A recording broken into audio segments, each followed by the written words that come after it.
আপনাদের ভুল ছিল, কারণ আমি এই ইউনিয়ন থেকে পদত্যাগ করেছি। আমি কিন্তু বহিষ্কার শ্রমিক না। আপনারা যেটা বললেন এটা ঠিক না।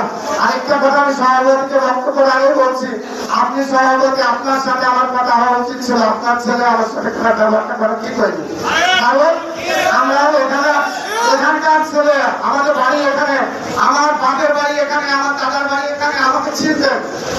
আমি রঘু মন্ডলের ছেলে, আমার দাদা হচ্ছে রঘুল মন্ডল, আমার দাদার ভাগ হচ্ছে সান্তালী বিশ্বাস।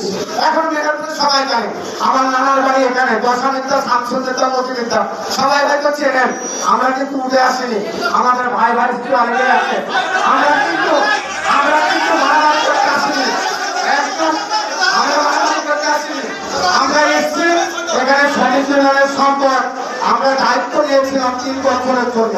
আমরা এই শ্রমিকদের কাছে যে 3 বছরের সম্পদগুলো আমরা দায়িত্ব নিয়েছি, এগুলো ঠিক মতো তাদের পর্যন্ত পেরেছি কিনা সেটা আমরা বলবো। তাই বলে এই না যে আমি কথা বলতে পারবো না। আপনি অন্যায় না করলে, আপনি সব থাকলে আপনি ভয় পাবেন না, আর যদি অন্যায় করে থাকেন আপনি ভয় পাবেন, কিন্তু ভয় আপনার কাজ হবে না, কারণ অন্যায় ন্যায়ের কাছে কোনোদিন থেকে না। এটা হচ্ছে শেষ কথা।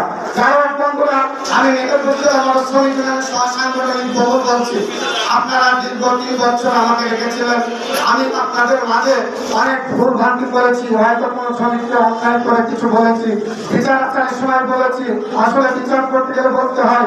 তারপরেও আমি সবার কাছে ক্ষমা চাচ্ছি। আমি জানি না আমি ভোট করবো কিনা, আর আমি বেঁচে থাকবো কিনা। তারপরে আপনাদের কাছে আমি কোনো জোরে অনুরোধ করছি যে আমার ভুল ভ্রান্তি হলে আমাকে সবাই আপনারা মাফ করে দেবেন। আপনারা সবাই আমাকে মাফ করবেন তো? আলহামদুলিল্লাহ, আমি খুশি হলাম। আমি আজকে যা কথা বলবো, আমি স্বয়ং আল্লাহ তাআলাকে সাক্ষী রেখে, আমি কাউকে না, আমি যতদিন বেঁচে আছি আল্লাহকে ভয় করবো, আমি কাউকে ভয় করবো না। আমি যে কথাগুলো বলবো, আমার এখানে সম্মানিত সভাপতি, সেক্রেটারি এবং আমার আরো ক্যাবিনেট নেতারা আছে, যদি আমি ভুল বলি আমাকে অবশ্যই ধরে দেবেন। আমি ভুল বলে থাকলে আমি এখানে চলে যাবো, আর যদি সঠিক বলে থাকি আপনারা অবশ্যই শ্রমিকদের কাছে এ দায়বদ্ধ থাকবেন, এটা আমার কিছু না। তাই